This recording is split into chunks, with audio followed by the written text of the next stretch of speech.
10-ാം സങ്കീർത്തനം. ലോകത്തിലെ അനീതി കണ്ടുകൊണ്ടുള്ള ഒരു ഹൃദയ പ്രാർത്ഥനയാണ് 10-ാം സങ്കീർത്തനം. ഇത് ഒരു വിലാപവും സഹായം ചോദിക്കുന്ന പ്രാർത്ഥനയുമാണ്. ദൈവത്തിൻ്റെ മൗനം പോലെ തോന്നുന്ന സമയങ്ങളിൽ വിശ്വാസിയുടെ ചോദ്യങ്ങളെ ഇവിടെ അവതരിപ്പിക്കുന്നു. അനീതി കാണുമ്പോൾ ദൈവം എവിടെ എന്ന ചോദ്യം ഇവിടെ ഉയരുന്നു. എന്നാൽ ദൈവം പീഡിതരുടെ വേദന കാണുന്നവനും ഒടുവിൽ നീതി സ്ഥാപിക്കുന്നവനുമാണെന്ന ആ വലിയ ഒരു പ്രത്യാശയാണ് ഈ സങ്കീർത്തനത്തിൻ്റെ ആഴം. ഇവിടെ 6 മുതൽ 10 വരെയുള്ള സങ്കീർത്തനങ്ങളിൽ മനുഷ്യൻ്റെ ദുഃഖം, അനീതി, ഭയം എന്നിവയുടെ ഇടയിൽ ദൈവത്തെ അഭയം തേടുന്ന ഹൃദയം പൊതുവായി കാണാം. ഈ സങ്കീർത്തനങ്ങൾ ഒട്ടുമുക്കവയും ദൈവത്തിൻ്റെ കരുണ, നീതി, അവൻ്റെ സംരക്ഷണം എന്നിവയിൽ വിശ്വാസം വെച്ച് ബലഹീനതയിൽ നിന്ന് സ്തോത്രത്തിലേക്കും ചോദ്യങ്ങളിൽ നിന്ന് പ്രത്യാശയിലേക്കും വിശ്വാസിയുടെ യാത്രയെ ഈ സങ്കീർത്തനം അവതരിപ്പിക്കുന്നു. 10-ാം സങ്കീർത്തനം. യഹോവേ, നീ ദൂരത്ത് നിൽക്കുന്നതെന്ത്? കഷ്ടകാലത്ത് നീ മറഞ്ഞു കളയുന്നതുമെന്ത്?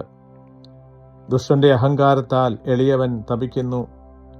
അവർ നിരൂപിച്ച ഉപായങ്ങളിൽ അവർ തന്നെ പിടിപെടട്ടെ. ദുഷ്ടൻ തന്റെ മനോരഥത്തിൽ പ്രശംസിക്കുന്നു. ദുരാഗ്രഹി യഹോവയെ ത്യജിച്ച് നിന്ദിക്കുന്നു. ദുഷ്ടൻ ഉന്നതഭാവത്തോടെ അവൻ ചോദിക്കുകയില്ല എന്ന് പറയുന്നു. ദൈവം ഇല്ല എന്നാകുന്നു അവന്റെ നിരൂപണമൊക്കെയും. അവന്റെ വഴികൾ എല്ലായ്പ്പോഴും സഫലമാകുന്നു. നിന്റെ ന്യായവിധികൾ അവൻ കാണാതെ വണ്ണം ഉയരമുള്ളവ. തന്റെ സകല ശത്രുക്കളോടും അവൻ ചീറുന്നു.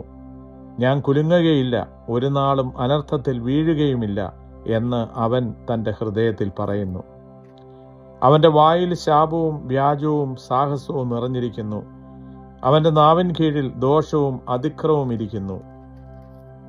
അവൻ ഗ്രാമങ്ങളുടെ ഒളിവുകളിൽ പതിയിരിക്കുന്നു. മറവിടങ്ങളിൽ വെച്ച് അവൻ കുറ്റമില്ലാത്തവനെ കൊല്ലുന്നു. അവൻ രഹസ്യമായ അഗതിയുടെ മേൽ കണ്ണുവെച്ചിരിക്കുന്നു. സിംഹം മുറ്റുകാട്ടിൽ എന്ന പോലെ അവൻ മറവിടത്തിൽ പതുങ്ങുന്നു. എളിയവനെ പിടിപ്പാൻ അവൻ പതിയിരിക്കുന്നു. എളിയവനെ തന്റെ വലയിൽ ചാടിച്ചു പിടിക്കുന്നു. അവൻ കുനിഞ്ഞ് പതുങ്ങിക്കിടക്കുന്നു. അഗതികൾ അവന്റെ ബലത്താൽ വീണുപോകുന്നു. ദൈവം മറന്നിരിക്കുന്നു. അവൻ തന്റെ മുഖം മറച്ചിരിക്കുന്നു. അവൻ ഒരു നാളും കാണുകയില്ല എന്ന് അവൻ ഹൃദയത്തിൽ പറയുന്നു. യഹോവേ, എഴുന്നേൽക്കണമേ. ദൈവമേ, തൃക്കൈ ഉയർത്തണമേ. എളിയവരെ മറക്കരുതേ. ദുഷ്ടൻ ദൈവത്തെ നിന്ദിക്കുന്നതും നീ ചോദിക്കുകയില്ല എന്ന് തൻ്റെ ഉള്ളിൽ പറയുന്നതും എന്തിന്?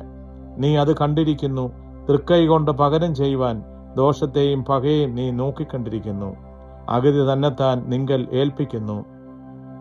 അനാഥന് നീ സഹായിയാകുന്നു. ദുഷ്ടന്റെ ഭുജത്തെ നീ ഒടിക്കണമേ. ദോഷിയുടെ ദുഷ്ടത ഇല്ലാതാക്കുവോളം അതിന് പ്രതികാരം ചെയ്യണമേ. യഹോവ എന്നേക്കും രാജാവാകുന്നു. ജാതികൾ അവന്റെ ദേശത്തു നിന്ന് നശിച്ചു പോയിരിക്കുന്നു. ഭൂമിയിൽ നിന്നുള്ള മർത്യൻ ഇനിയും ഭയപ്പെടുത്താതിരിപ്പാൻ നീ അനാഥനും പീഡിതനും ന്യായപാലനം ചെയ്യേണ്ടതിന് യഹോവേ, നീ സാധുക്കളുടെ അപേക്ഷ കേട്ടിരിക്കുന്നു. അവരുടെ ഹൃദയത്തെ നീ ഉറപ്പിക്കുകയും നിന്റെ ചെവി ചായ്ച്ച് കേൾക്കുകയും ചെയ്യുന്നു. ദൈവമേ, സ്തുതി നിനക്ക് യോഗ്യമാകുന്നു. ബാരക്കുമോ.